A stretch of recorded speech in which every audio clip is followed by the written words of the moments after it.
మీ destination ఏదైనా ప్రపంచంలో ఏ మూల ఉన్నా CN travel explore the world your way. కెనడాలో తెలుగు విద్యార్థి మృతి. ఎంఎస్ చేసేందుకు వెళ్లి అనంత లోకాలకు. కొడుకు మరణంపై తల్లిదండ్రులకు అనుమానాలు.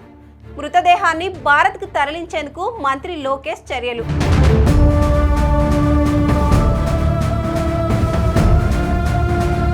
చాలా కాలంగా ఉన్నత చదువుల కోసం విదేశాలు వెళ్తున్న విద్యార్థులు అనుమానాస్పద రీతిలో ప్రమాదాల్లోనూ దుండగుల చేతిలో హత్యకు గురవుతున్నారు. దాంతో మన తెలుగు రాష్ట్రాల్లో తల్లిదండ్రులకు గుండెకోత మిగులుతుంది. తాజాగా అలాంటి ఘటనే మరొకటి కెనడాలో జరిగింది. చదువుకునేందుకు విదేశానికి వెళ్లిన ఓ యువకుడు అనుమానాస్పద స్థితిలో ప్రాణాలు కోల్పోయాడు. ఆకస్మిక మరణం చెందినట్టు ఇంటికి సమాచారం అందగానే కుటుంబ సభ్యులు కన్నీరు మున్నీరై విలపించారు. మృతదేహాన్ని త్వరగా భారత్కు తీసుకువచ్చేలా చర్యలు తీసుకొని మృతిపై విచారణ జరిపించాలని అధికారులు ప్రజాప్రతినిధులను కోరారు.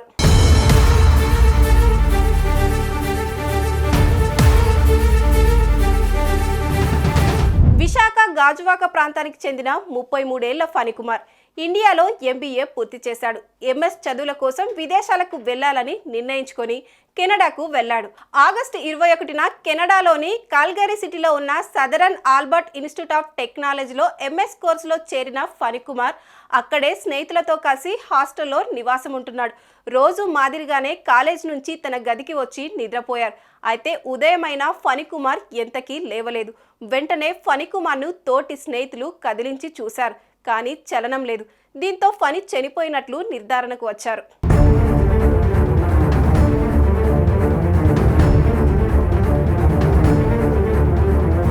దీంతో ఫణికుమార్ రూమ్మేట్స్ తన కుటుంబ సభ్యులకు నిద్రలోనే ప్రాణాలు కోల్పోయినట్టు సమాచారం అందించారు.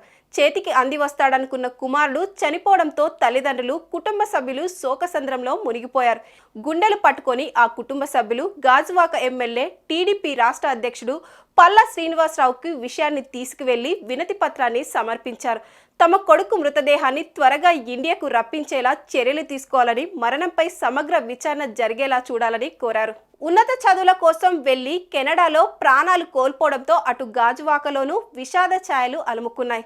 తమకు న్యాయం చేయాలని కోరుతున్నారు ఫణికుమార్ తండ్రి నాగప్రసాద్. ఈ ఘటనపై ఏపీ మంత్రి నారా లోకేష్ స్పందించారు.